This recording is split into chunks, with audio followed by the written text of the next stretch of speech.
Brady, welcome back and happy holidays. Hey, Brandon, happy holidays. Thanks so much for having me.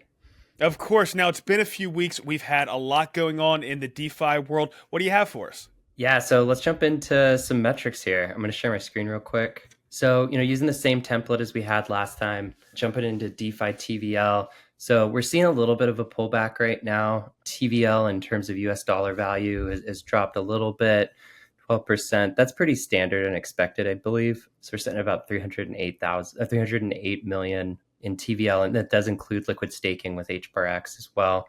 Monthly DEX volume has never been higher. Looking at the charts on SaucerSwap for DEX volume, we're up another 62% on month over month. It is awesome to see that. I think a little bit of that is probably a good portion of that is actually driven by the launch of Memejob, which we'll get to a little bit later and can chat a little bit about that. Stablecoin liquidity keeps cranking as well. So in USDC, looking at USDC.cool, we've seen a huge boost in minting of stablecoins just time after time of doing these DeFi corners.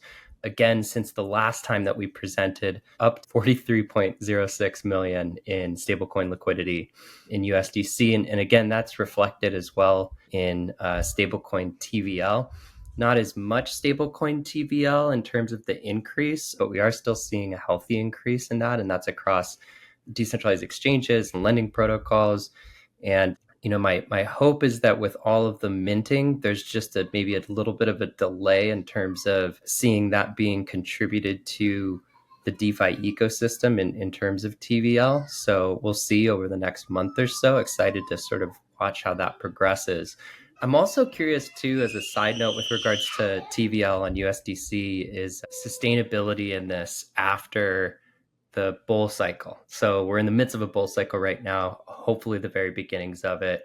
What happens to USDC on Hedera after this cycle? We've never had DeFi before. My hope is that it stays in the ecosystem. I'm sure we'll get some outflows of it, but once it's in, I don't really know what happens exactly when the cycle's over. So it'll be very interesting. I don't know if you have thoughts on that or if you spent time on that.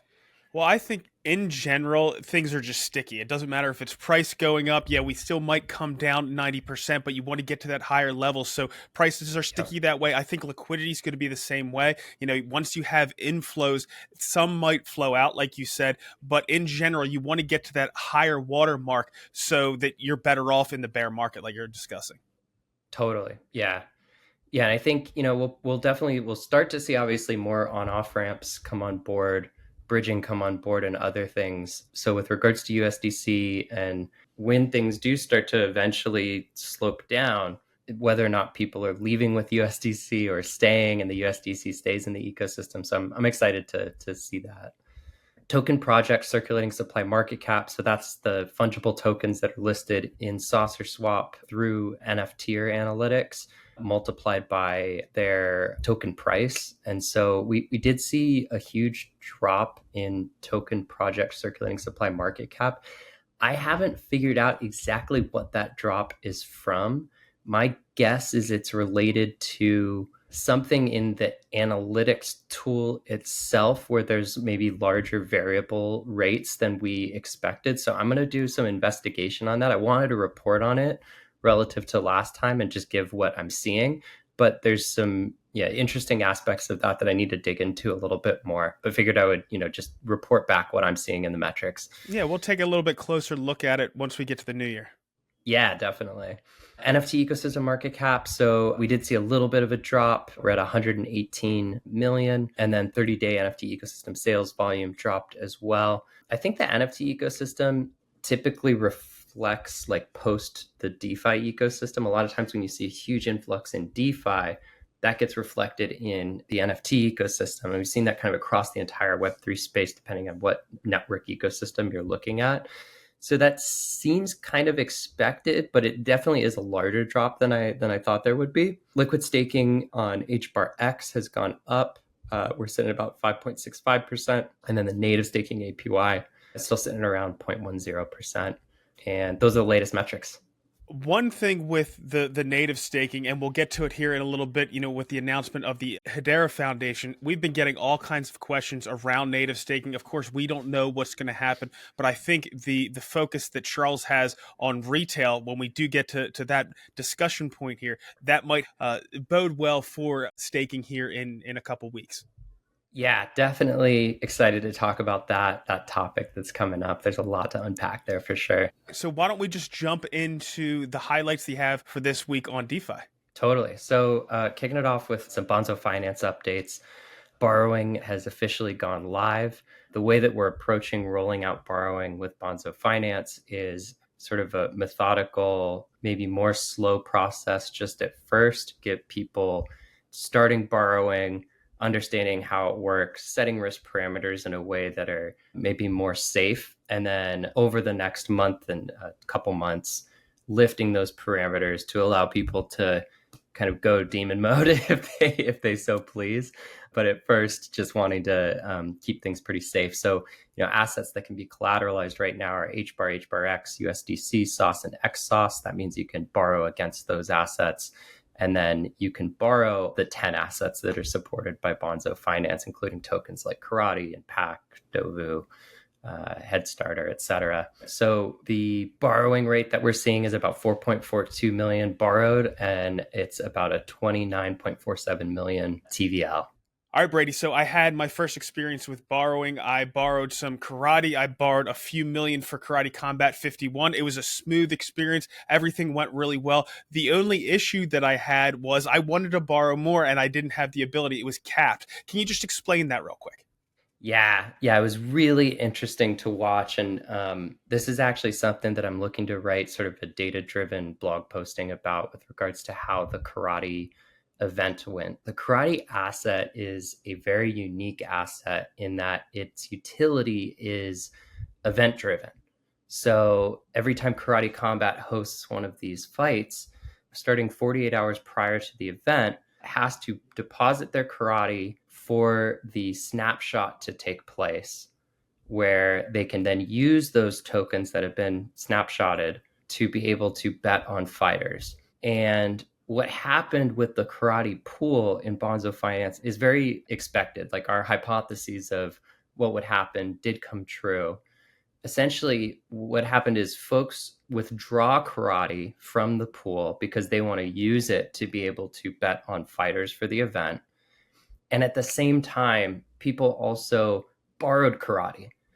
And so what you end up seeing is a drop in the total liquidity that exists in the pool. And at the same time, the utilization of that pool going up. And it started to reach its maximum point. So at its peak, it was at about a 98% utilization rate, which means 98% of the pool was being borrowed. And at that high of a utilization rate, what you see is high APYs for people who have deposited. So they're earning a significant amount for having supplied. And at the same time, really high APYs for borrowers. I think the maximum that it went to was around 130 or 140% APY for people who are borrowing for that period of maybe like 3 to 4 days. The market worked as expected. Those rates are supposed to be very high because it's supposed to put economic pressure on the ecosystem, in the sense that it's incentivizing people to supply more karate, and at the same time, it's incentivizing people to pay back their karate loans. What we saw is that people presumably were okay with paying a very high APY to borrow karate for those 4 days, because the cost benefit there for them is that they believe that they could earn more by betting on fighters and winning. And so it was definitely interesting. The market worked perfectly. It worked as expected. We may start to sort of to reconfigure some of the rates to try and optimize this further, because I think a 98% utilization is actually that's really high. Basically, at that utilization rate, people can't withdraw karate if they've supplied it. And it's fine because they're earning a lot during that period. So that's okay. But ultimately, you still want to have a large cushion or some cushion for people to be able to withdraw. And we kind of hoped or expected to see maybe more people supplying karate to bring the pool to more of an equilibrium. So, tightening the screws on those rates to make them a little bit higher is probably the direction that needs to be made going forward. Today, Bonzo Finance is in a more centralized control state relative to when it will be a full DAO. When it is a DAO, what happens is the owners of the protocol, the folks who are holding its governance token, get to make the decisions on what those rates really should be. And typically it's the team providing as much information as possible to the holders, and the holders being able to assess that information and determine what the right parameters are. Curious your thought. I mean, I know you participated in this kind of end to end and watched it. What I was your did. thinking? Yeah. Well, it comes down to the economics around it. It's that 24-hour window, we'll say, and it could actually be pinched a lot more down depending on how much karate is available. It could just be a few hours that you borrow that around the snapshot that's taken. So, but we'll just say it's a 24-hour window.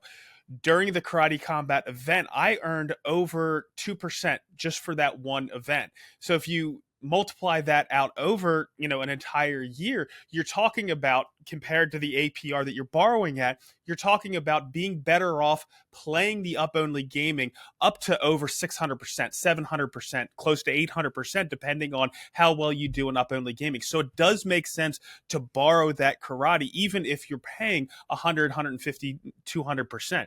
But it really just comes down to the economics around that. I'm sure you guys will work on that some more, but it's also more risk free. You could end up playing up only gaming and not getting any of them right. But if you go ahead and lend them out, at least you're going to get that yield. So that's kind of where I come from it. I look at my averages over time, and I'm willing to borrow up to 100, 200% without even thinking twice to go ahead and get that karate in my wallet and participate in up only gaming. Exactly. Yeah, and we I talked to a few folks who are larger karate holders, and they gave me some of their past wins recently. And you're right on that. That 1 to 2% is what we're consistently seeing in terms of what they have the propensity to win in one fell swoop within a period of 48 hours or 72 hours. So yeah, I think some updates to the APYs may be in order to try to get the rates actually a bit higher, to do more incentives for people to supply during that time. But we'll have to play around with it. We're learning a lot throughout this whole process. I don't know, Brady. You might not have to work too hard on that because they are going to go to a staking model on their own side. So instead of taking snapshots, it's going to be how much karate you've had in your wallet during the time between the two events. So I think they're probably going to fix a lot of this for you anyway. That makes a lot of sense. Yeah. Yeah. If with staking enabled, that changes the economics very much so. So that's a great point. Interesting. All right. So what do you have first coming out of SaucerSwap? Yeah, so SaucerSwap is doing their LARI Epoch 29 that started on December 16th. They, as part of that epoch, are providing 157,000 HBAR, 74,000 PAC, and 10,000 HLQT. The staking rate for single-sided staking sitting at around 7.93%, and that's the latest on SaucerSwap. The next thing in our list here is the announcement about the Hedera Foundation, and Charles Adkins, who was previously the president of Hedera, enacting as the CEO of this Hedera Foundation, which is a rebrand of HBAR Foundation. It doesn't sound like it's a new entity, but more so a rebranding of what HBAR Foundation is. What are your thoughts? Very, very curious. Yeah, so a rebrand is for a reason. It's just not just changing the name. It sounds like he's going to take it in a different direction, and it's exactly what we've been hoping for. More focus on retail, more focus on the HBAR holder, and the number one thing on that list. Well, there's several things on the list that I would like to see done. I would like to see overall in the ecosystem all of these entities be a little bit tighter with their belt, be a little bit more careful with their spending. But also, it's just being laser focused on the HBAR holder, because the HBAR is such a strategically important asset that we have. But the main thing is going to be staking. We've been talking about that every week. We see it go down further and further. 0.1% isn't going to be doing anything for anybody. And I think it's really good in general to distribute tokens using a staking mechanism to not only attract the best talent, not only do you want to pay good salaries to attract the best talent, but you also want to pay a good staking rate to attract capital into our ecosystem, which is just as important, if not more so. Yeah, totally agreed on that. I think the native staking APY has definitely been more divisive sort of configuration that there's been a lot of opinions around. I agree that having a higher native staking APY, one that's competitive to networks that are competing with Hedera, seems like the right approach. So it'll be interesting to see if that comes along with this announcement as well. One thing from coming from a marketing perspective that I noticed is interesting is naming it Hedera Foundation is much more in line with the foundation network relationships that we see on competing networks. So there's, for example, Solana and the Solana Foundation. And previously, my understanding is that HBAR Foundation was maybe limited in its usage of the Hedera brand and the Hedera naming. And so because it is named Hedera Foundation, it leads me to believe or speculate that there is a greater ability for this entity to be more Hedera focused in terms of how it performs its marketing. So I don't know if it's just in the name of the organization where they're allowed to use Hedera, or maybe there are other branding related things now that the organization has access to with regards to its usage of Hedera, the logo and the way that it represents itself, and potentially the ability for the Hedera Foundation to actually be the more of the controller for direct communication channels from Hedera. So there hasn't been any announcements with regards to that. Previously, the marketing team at the Hashgraph organization has been the sort of contracted entity that is performing marketing for Hedera. Maybe that's going to switch, where actually the Hedera Foundation does more of the Hedera related marketing. It'll be very interesting to see how this plays out. I think a lot of this stuff, again, I'm speculating here when I say these things, but it may be that there is now greater alignment between Hedera and its foundation org, and all of this driven just from even just this name change. Well, we haven't gotten too much information around this yet, and I'm sure we're going to find that out in the weeks to come. I'm excited about it. I think this kind of thing is just going to be good. HBAR itself has been generally outperforming. We've gone from about 50 on the coin market cap list all the way down to 18. We're competing to flip a couple more coins since we've been outperforming here over the past few days. So I'm excited to see what happens when we actually have this rebrand and when Charles starts to lay out exactly what he's planning in the new year. All right, so one of the people that I met when I was down there at Karate Combat 51 was Phil from the Sirio team, and you have some information on that one as well. Yeah, so in the last DeFi corner, we talked about Sirio Finance performing their NFT sale. Sirio Finance is a lending protocol on Hedera that utilizes AI for some risk management related activities. Their NFT sale sold out very quickly, and that was awesome to see. So, excited for them to go live. I think competition across the ecosystem is such a positive thing. We need as many businesses as possible, innovation that's happening, and that competition is a positive, I think, for, across any of the sectors within DeFi on the network. So excited to see what they come out with. And I think they're supposed to be launching on mainnet by the end of this year or early next year. So we'll see how that goes. Good to hear. Good to hear. Now, the biggest story we've seen come out of the Hedera community in general has been Memejob and some of the meme coins that have been dropping. From a DeFi perspective, what impacts is this having? Yeah, so memejob.fun launched on mainnet. That has been one of the most sort of exciting things that I think people have seen across the Hedera ecosystem as of late. Probably one of the more anticipated protocols that has been launched on the Hedera network. We saw their follower counts just go absolutely crazy on X, for example. I think last time I checked, up to like 27,000 followers, thousands of people in the Telegram channel for Memejob. Essentially it's people's ability to kind of, and this sounds bad, but create liquidity out of thin air in the sense of launching these meme tokens. And the impact that it has on the DeFi ecosystem can be pretty substantial. So, one of the top sort of meme coins that has been launched there is the Dino coin.